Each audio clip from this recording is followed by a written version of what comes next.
14절까지 한 절씩 본 거라 볼게요. 신약성경 386쪽 베드로 후서 3장 1절부터 한 절씩 읽습니다. 사랑하는 자들아, 내가 이제 이 둘째 편지를 너희에게 쓰노니 이 두 편지로 너희 진실한 마음을 일깨워 생각나게 하여 거룩한 소자의 말씀과 대신 주께서 너희의 사랑으로 말미암아 명하신 것을 기억하게 하려 먼저 이것을 알지니 말세에 조롱하는 자들이 와서 자기의 정욕을 따라 행하며 조롱하여 이르되 주께서 강림하신 자는 약속이 어디 있느냐. 조상들이 장로부터 만물이 처음 창조될 때와 같이 그냥 있다. 이는 하늘이 옛적부터 있는 것과 땅이 물에서 나와 물로 성립된 것도 하나님의 말씀으로 된 것을 그들이 일부러 잊으려 함이로다.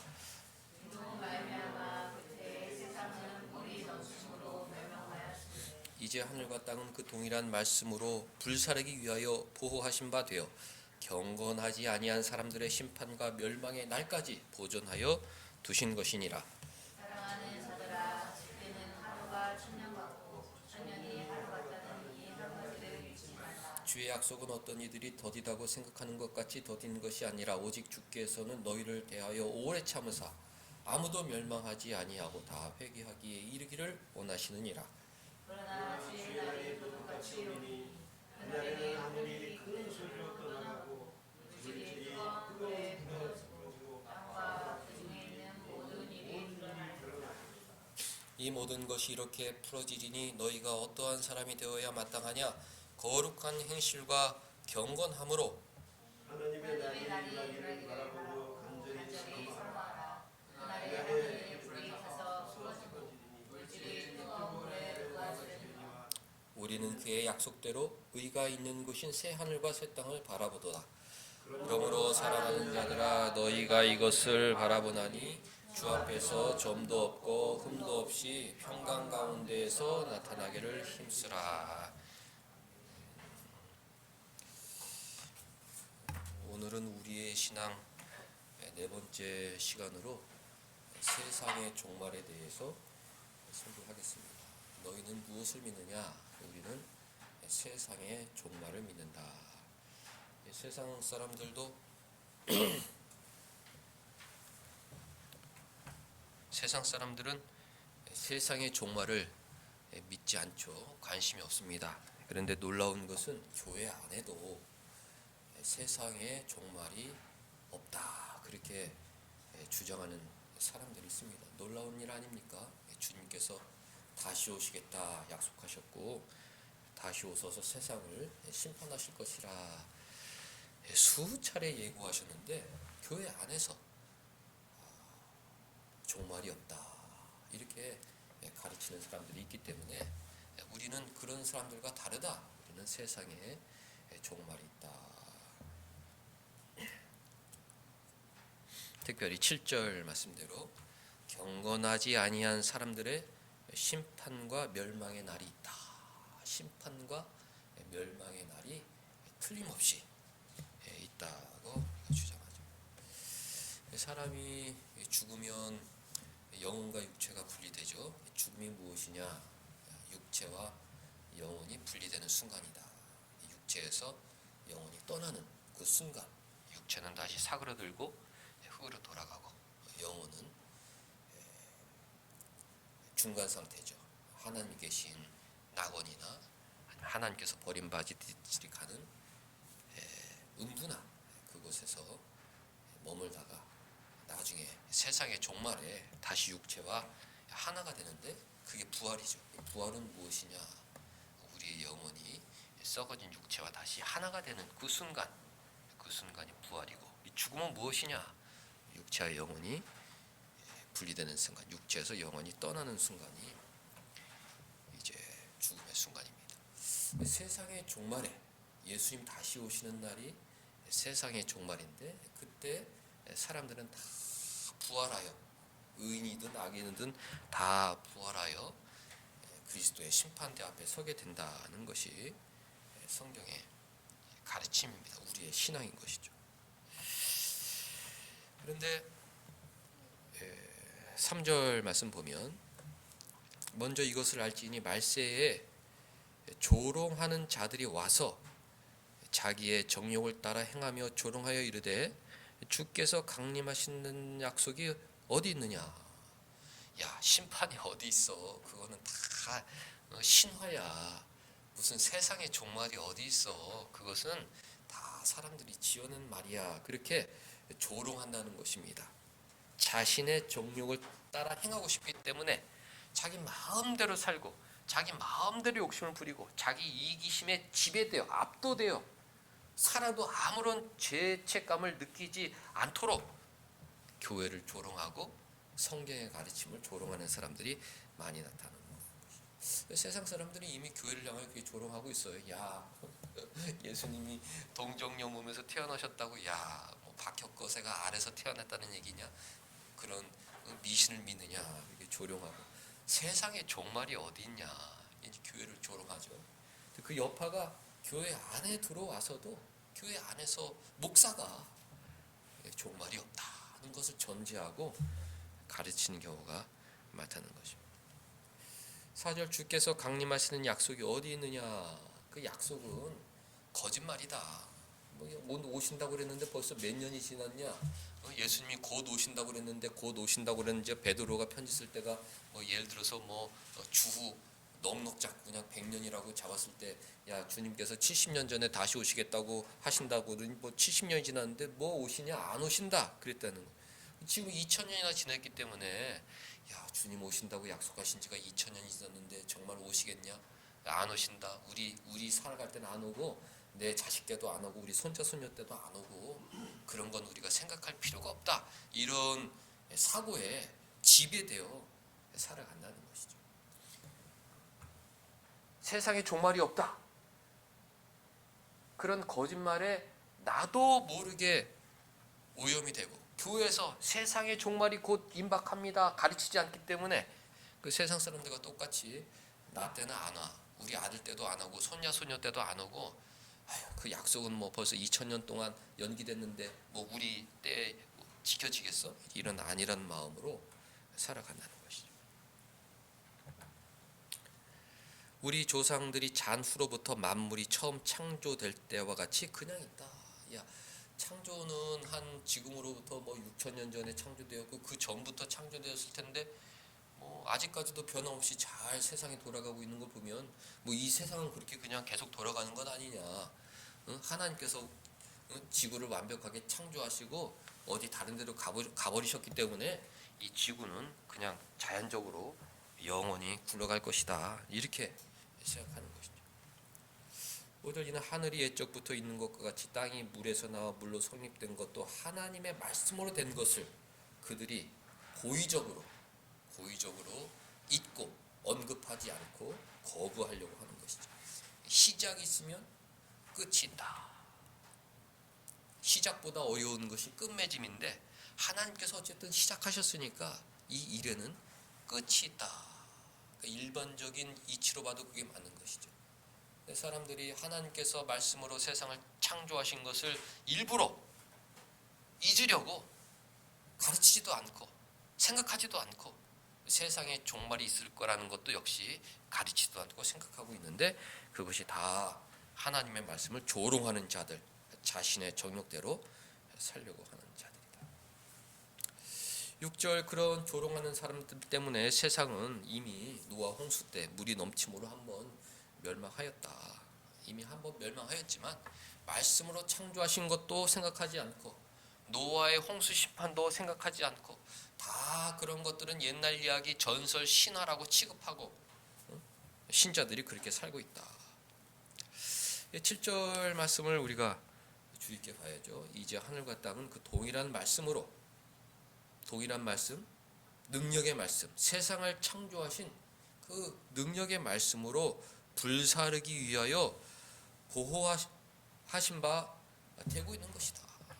벌써 이 악한 세상은 종말에 이르러야 되고 하나님의 심판을 받아 마땅하지만 지금은 하나님께서 보호해주고 계신 것이다. 그 이유가 경건하지 아니한 사람들의 심판과 멸망의 날까지 보존하기 위한 것이죠. 하나님의 심판과 하나님께서 예고하신 그 세상의 종말은 있구나. 그 날이 있다. 어느 날이 있다는 것이죠. 우리 날을 알 수가 없어요. 오늘일지 내일일지. 신자들은 오늘일지도 모른다, 내일일지도 모른다, 이런 늘 긴박한 마음을 갖고 살아야죠. 교회에서도 우리가 부활신앙, 재림신앙으로 살아야 하잖아요. 부활신앙, 재림신앙. 좀 더 다른 말로 종말론적 신앙을 갖고 살아야 돼요. 곧 세상의 끝이 임박한다. 그럼 right now 나는 지금 무엇을 해야 되느냐, 늘 그걸 생각하고 살아야 되는 거예요. 곧 세상은 멸망할지도 모른다.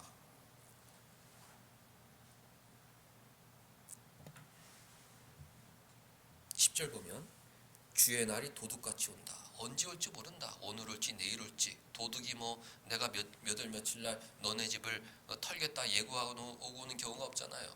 도적같이 와서 정말 허탈하게 다 뺏어가는데 도둑같이 온다. 하늘이 큰 소리로 떠나가고 물질이 뜨거운 불에 풀어지고 땅과 그 중에 모든 일이 드러날 것이다. 12절 하늘이 불에 타서 풀어지고 물질이 뜨거운 불에 녹아질 것이다. 그러니까 이 세상이 하나님의 불로 다 녹아지는 것이구나. 내 육체가 썩어 흙으로 돌아가기 전에 이 세상이 불타 모든 물질이 녹아질 그날이 먼저 올 수도 있는 것이로구나. 그것을 늘 생각하고 묵상하고, 중요한 것은 right now, 나는 지금 어떻게 살아야 되느냐, 그것이 성경의 전체적인 교훈이죠.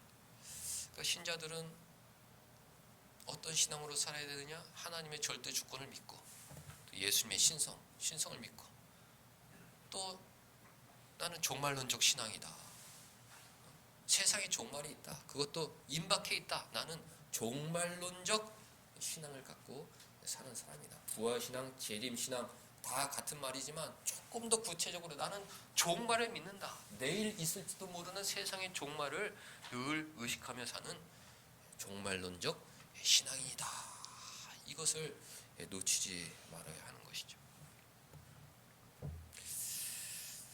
지난주에도 잠깐 말씀드렸듯이 아이들이 컸기 때문에 좀 이렇게 기독교 전반에 대한 얘기를 좀 연초에 소개하려고 하는데, 그 임마누엘 칸트라는 사람이 하나님은 우리가 알 수 없는 영역이다. 종교는 이성의 영역이 아니다.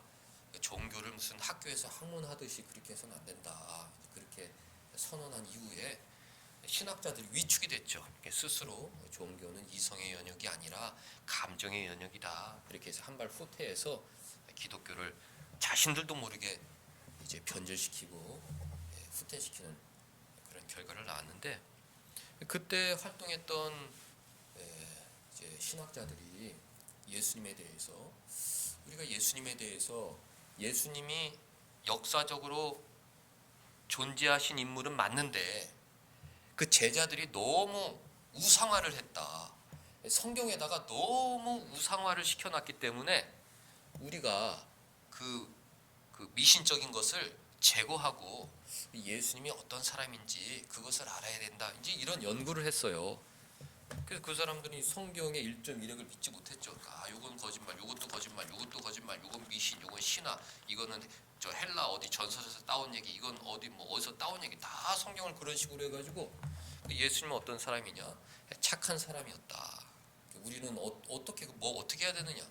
예수님의 그 선한 성품을 본받아서 살아야 된다. 이제 그렇게 결론을 내렸죠. 동정녀 탄생은 뭐냐? 그건 거짓말이다. 그 있을 수 있는 일이냐? 그런 것을 우리가 생각해줘도 말아야 된다. 이제 그렇게 가르쳤습니다.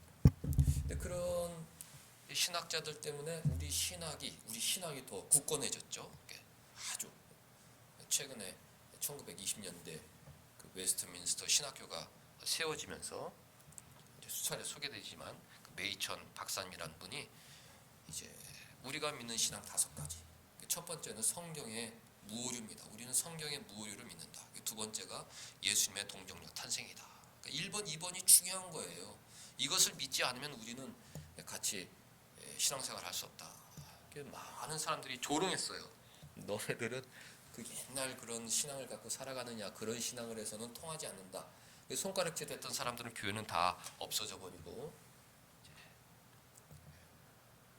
믿음의 아버지들이 목숨을 걸고 물려줬던 그 신앙을 사수했던 그 교회들이 지금 남아 있는 것이죠.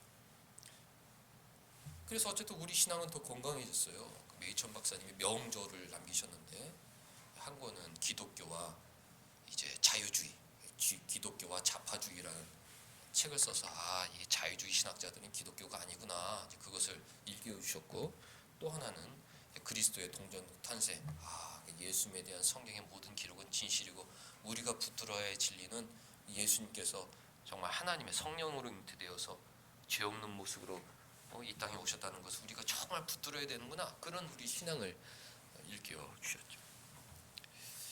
그런데 이 좌파, 이 자유주의 신학자들이 무엇을 주장했느냐? 종말도 없다, 그렇게 얘기했어요. 지금 우리가 종말을 얘기하면 그것은 세상 사람들과 대화할 수 없다, 종말은 없다 그랬어요. 그러면 성경에 기록된 많은 종말은 무엇이냐? 그거에 대한 이제 답변을 학자들이니까 했는데 뭐라고 답변했느냐? 이미 종말은 임했다. 하나님 나라는 이미 이루어졌다. 그러니까 더 이상 우리가 하나님 나라를 기다릴 필요가 없다, 그렇게 가르쳤어요. 그게 무슨 궤변이냐? 이제 자유주의 신학자들도 전혀 진리를 얘기 안 하는 것 아니거든요. 그러니까 마귀는 100% 거짓말을 하는 자들이 아니에요. 90%는 진리를 얘기하는 척하면서 마지막 10%를 거짓을 섞어가지고 우리를 혼란시키는 거죠. 어떻게 하나님 나라가 이 땅에 임했느냐고 가르쳤냐면, 하나님 나라는 벌써 우리 성도들 마음에 임했다. 우리 마음에 임했다. 그러니까 앞으로 다시 올 그런 하나님 나라를 우리가 바라봐서는 안 된다. 예수님이 재림한다는 약속은 뭐냐? 예수님이 벌써 우리 마음속에 임했다. 예수님이 우리 마음속에 임했기 때문에 다시 예수님이 구름 타고 이 땅에 오셔가지고 세상을 심판한다는 얘기, 그런 얘기는 그냥 교훈적인 얘기다, 그렇게 이제 치부해 버렸어요. 그래서 그 교회는 무엇을 해야 되느냐? 그럼 우리 마음속에 세워진 하나님 나라, 더 마음을 깨끗이 하고 더 양심을 청결하게 해서 더 착한 사람이 되도록 그렇게 우리가 인도해야 된다. 우리 사회를 더 어떤 이상국가, 이 세상에 있는 죄악이 없어지고 정말 사랑으로 가득한, 그리고 휴머니즘으로 가득한 그런 유토피아를 건설하는 게 교회의 임무지, 앞으로 이 땅에 예수님이 구름 타고 오셔가지고 세상을 불태우고 그걸 누가 요즘 세상에 믿겠느냐, 그렇게 이제 가르쳤어요.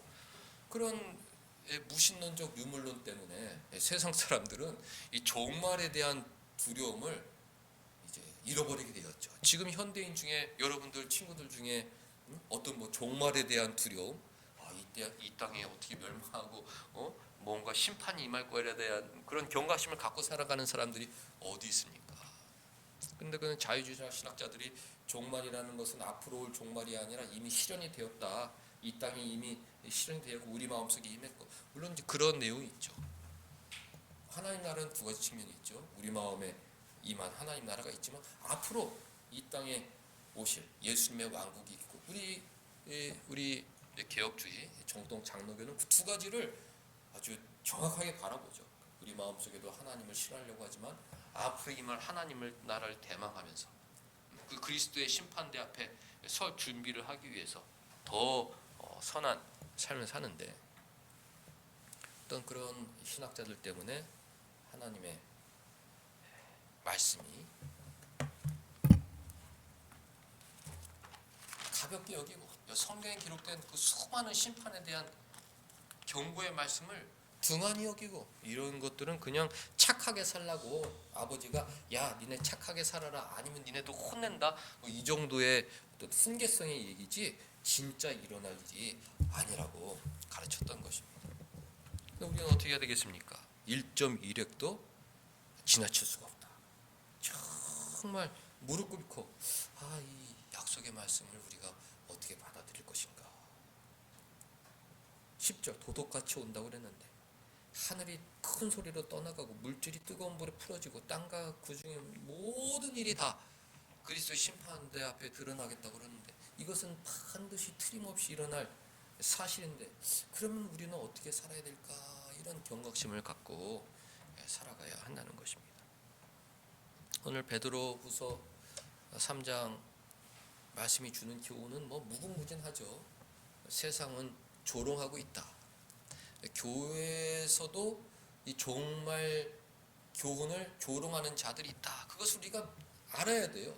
그 사람들을 우리가 경계해야 되고 그 사람들의 거짓말에 나도 모르게 오염되지 않았는지 생각해 봐야 됩니다. 제가 여러분들 앞에 한번 물어볼 테니까 한번 생각해 보세요. 여러분들 내일 주님 오실지도 모른다는 신앙으로 살고 있습니까?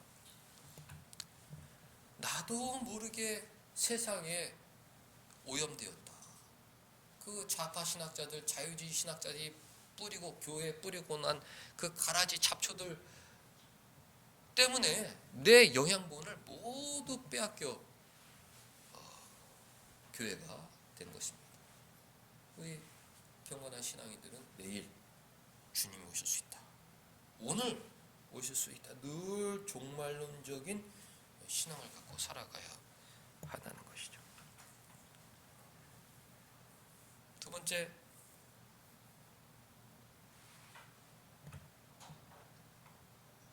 칠 절 말씀, 경건하지 아니한 사람들의 심판과 멸망의 날이 있다. 그것을 확신해야 돼요. 우리를 괴롭히는 사람들, 교회를 공격하는 사람들 반드시 하나님께 심판받을 것이다. 이런 생각이 있어야 됩니다. 부모의 원수는 나의 원수죠. 우리 부모님을 죽인 사람을 어떻게 우리가 우리 교회를 파괴하고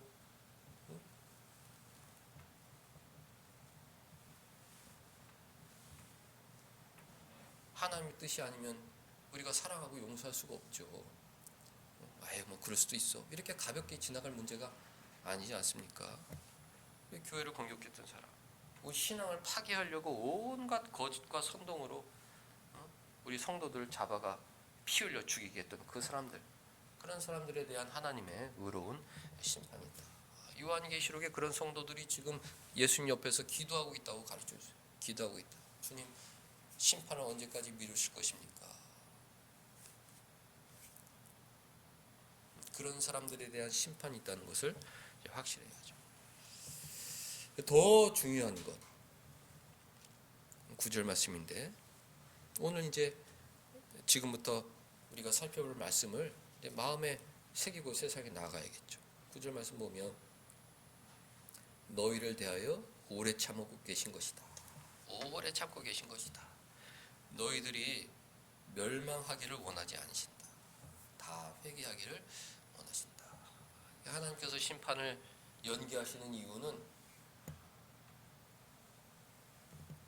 택한 자들을 위해서, 택한 자들의 수가 차기 위해서, 또 우리가 더 회개해서 하나님께 더 많은 칭찬을 받도록 기회를 주시는 것입니다.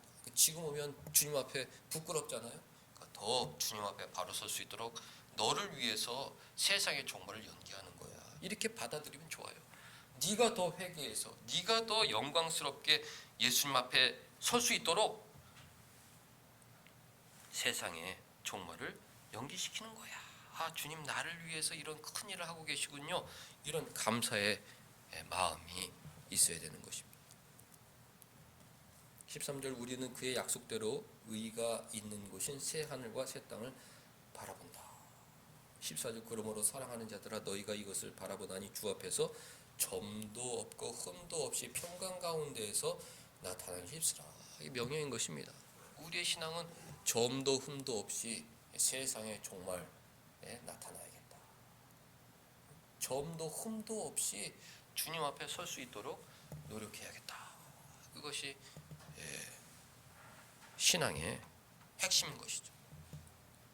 우리가 요 단계에서 윗 단계로 올라갈 때 그 아래 단계에서 쓰던 것들은 다 갖다 버립니다. 그렇지 않나요? 유치원에서 초등학교 올라갈 때 그 낡은 옷들, 아이들 막 망가지고 막 때 묻은 그런 장난감들 깨지고 부서진 거, 좋은 거 말고 그런 건 누가 줘도 안 쓰니까 이제 버리죠. 또 또 초등학교에서 중학교 올라갈 때도 마찬가지입니다. 아, 그동안 이런 거 다 이제 버릴까? 다 버립니다. 다 짐이기 때문에 버려요. 고등학교에서 대학교 갈 때도 버리고, 특히 여성들이 시집 갈 때 자기들이 아가씨 때 썼던 거 다 버리고 가죠. 내가 시집 가는데 거기서 내가 쇠살림으로 살아야지. 그 아가씨 때 썼던 거 막 떼먹고 막 낡은 거, 물론 정이 든 거 그거 자기 친정에 뭐 보관할 수 있다고 그러지만은 그래도 언젠가 다 버리게 돼 있어요. 아래 단계에서 위 단계로 올라갈 때는 버리게 됩니다. 그 물건을 현명하게 이제 활용하는 방법은, 이건 내가 앞으로 안 쓸 것 같다, 그냥 나눠주는 게 제일 좋죠. 아랫 사람들에게 야, 이거 내가 쓰던 건데 너 쓸래? 나눠주면 아, 고마워요, 그거 좋습니다. 그거 내가 가지고 있어봐야 짐이잖아요. 그게 보통 인간들 살아가는 방식 아닙니까? 아랫 단계에서 위 단계 올라갈 때 이거 안 쓸 것 같다, 조금 쓸 것 같은 것도 쓸만할 때 나눠주는 게 그게 지혜롭고 인심도 없고, 그리고 그게 나에게 유익한 거예요. 집에 그 저장 공간은 한계가 있는데 그거 바리바리 싸들고 있어서 어떡하겠습니까? 우리가 세상의 종말에는 하나님 나라에 가지고 갈 게 없다. 가지고 갈 게 없다. 내가 지금 여기서 소중한 거 아무리 모아봐야 하나님 나라 갈 때는 가지고 갈 것이 없다. 아니, 왜 아이들한테 물려주고 가면 되죠? 아이들이 살아있을 때 주님 오실지도 모른다. 오늘 오실지도 모르고 내일 오실지도 모른다. 우리가 가지고 있는 모든 것들은 어떻게 될지 모르고 어쨌든 주님 오시는 그 순간 불에 타서 다 녹아져 버릴 것들이에요. 다 성경에 이제 다 녹아진다고 그랬죠. 불에 타서 풀어지고 물질이 뜨거운 불에 녹아진다. 우리가 그래서 늘 생각을 해야 하는 것입니다. 어떻게 지혜롭느냐? 그것들을 주님 뜻이라면 꼭 필요한 곳에 나눠주고, 또 주님의 뜻이라면 그것을 선하게 사용하고, 이런 종말론적인 때를 따라 필요한 양식을 나눠주는 지혜롭고 충성된 종으로 살아야 하는 것이죠. 14절, 점도 없고 흠도 없이 평강 가운데 나타나길 힘쓰라. 이것을 늘 염두에 둬야 돼요. 우리의 어떤 선택의 동기, 결정의 동기. 아, 주님이 오늘 오셔가지고 영민아 너 왜 그렇게 했느냐 그랬을 때 주님은 어떤 결과를 물어보는 게 아니라 내 동기를 물어보시는 거잖아요. 우리는 그걸 늘 생각을 해야 돼요. 주님은 내 동기에 관심이 있으시다. 너 무슨 마음으로 그렇게 했느냐 그랬을 때 아, 저는 주님 말씀을 생각해서 주님 기뻐하시려는 마음으로 그렇게 결정했습니다. 그렇게 말하도록 노력을 해야 한다는 것입니다. 우리가 살면서요, 주변 사람들에게 폐를 끼치는 경우가 있습니다. 근데 어쩔 수 없이 폐를 끼치는 경우도 있지만 또 의도적으로 다른 사람들에게 힘들게 하는, 피해를 주는 그런 경우가 있어요. 우리가 살면서 그런 행동들을 몹시 조심해야 됩니다. 쉽게 말해 아싸라게 살아야 되는 거예요. 남에게 피해 주는 거 나는 정말 싫다. 아싸라게 내가 조금 손해보면 말지. 그렇게. 왜? 나는 종말론적 신앙이기 때문에. 아, 주님 오셔가지고 왜 그렇게 했느냐 그랬을 때 뭐라고 우리가 답변을 하기도 전에 주님은 다 알고 계시는데, 아, 내가 떳떳하게 얘기해야 될 거 아니에요. 아, 주님, 저는 주님 생각해서, 주님 말씀 생각해서 저는 주님께 칭찬 드리려고 저는 그렇게 했습니다. 남이 뭐라고 그래도 저는 그렇게 살았습니다.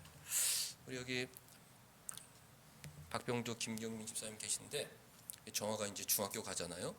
중학교 한 1학년 때까지, 그때까지 교육을 잘 시키는 게 좋겠다. 그러니까 제가 셋을 키워보니까 중학교 2학년 넘어가면은 이제 말을 안 듣는다 이렇게 보는 게 좋아요. 꼭 필요한 것, 정말 고쳐야 될 거는 중학교 1학년 때까지. 그 뒤에는 어떤 무언가를 훈계를 하면은 이게 이제 그 반향이 더 큽니다. 역효과가 더 나요.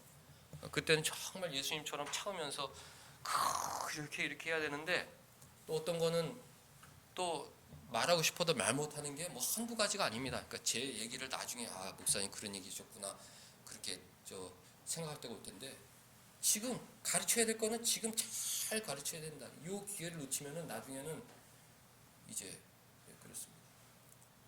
옛말에 저는 이제 그런 게 있어요. 뭐 미운 자식 떡 하나 더 준다. 이게 무슨 말이냐? 막 혼을 냈다가는 엇나갈까봐. 엇나가면 큰일 나니까 더 잘해주고 참고. 그게 이제 부모의 마음이구나. 그래요. 근데 이제 그거는요. 왜 그러느냐? 그러니까 나이가 들면 누군가가 자기에게 무슨 잔소리나 훈계하는 게 싫은 거예요.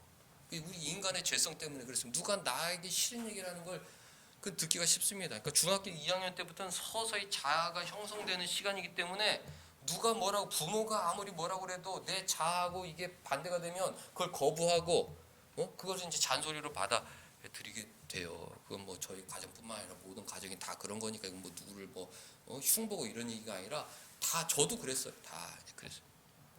그 얘기를 왜 하느냐? 누군가 우리에게 훈계를 안 해준다. 훈계를 안 해준다. 나에게 누군가 훈계를 안 해준다. 나에게 훈계를 해줄 수 있는 사람은 이제 저희 집사람밖에 없죠. 아버지도 하늘나라 가시고 아버지도 생전에 저에게 뭐라고 하고 싶은 말씀이 많았겠지만은 저놈도 이제 나이가 40이고 이제 50이 다 되는 내가 무슨 말 하겠냐 그러고 사셨겠죠.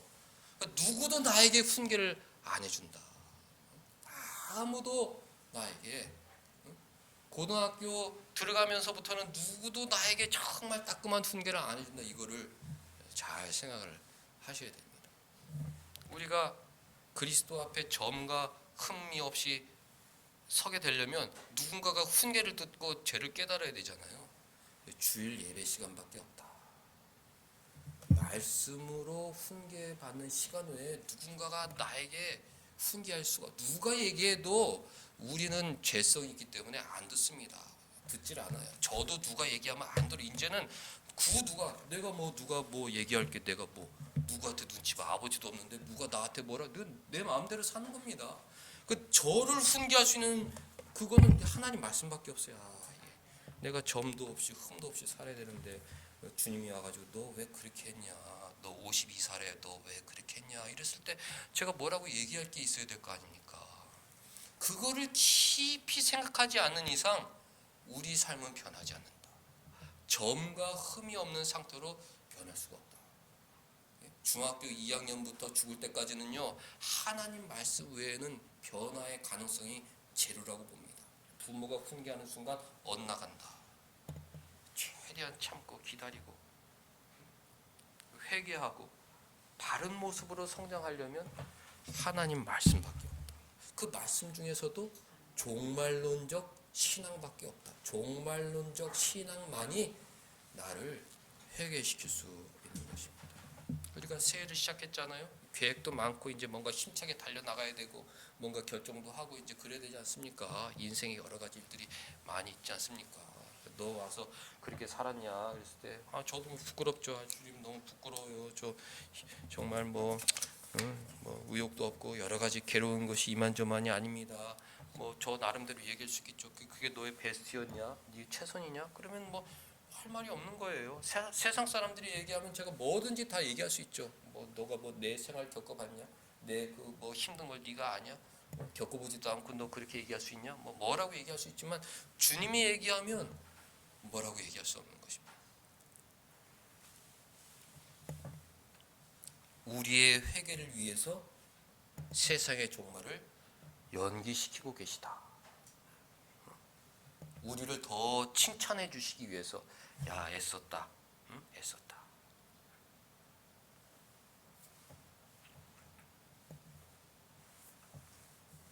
세상 사람들, 교회에서 잘못 가르치는 사람들은 종말에 대해서 얘기를 하지 않습니다.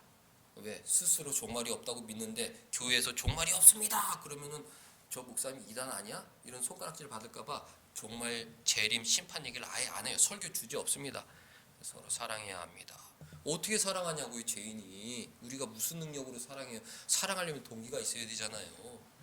예수님의 대속의 능력, 하나님의 아들이 우리를 위해서 죽으셨습니다. 최후의 심판이 있습니다. 그때 각 사람이 행한 대로 하나님께서 칭찬해 주실 것입니다. 그 신앙으로 사는 거예요.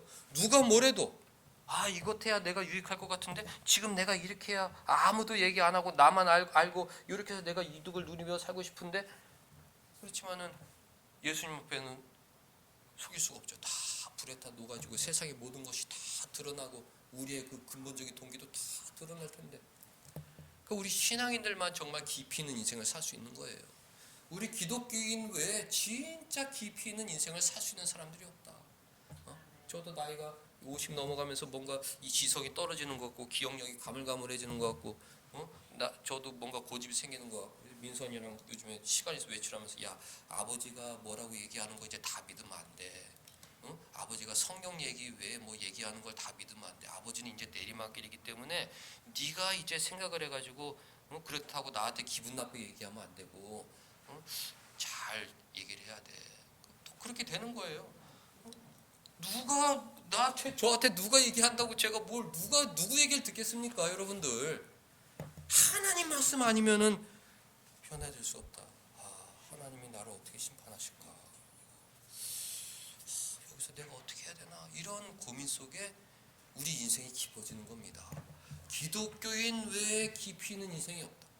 종말론적 신앙을 갖지 않고서는 정말 영광스러운 그런 생에 들어갈 수가 없는 것입니다.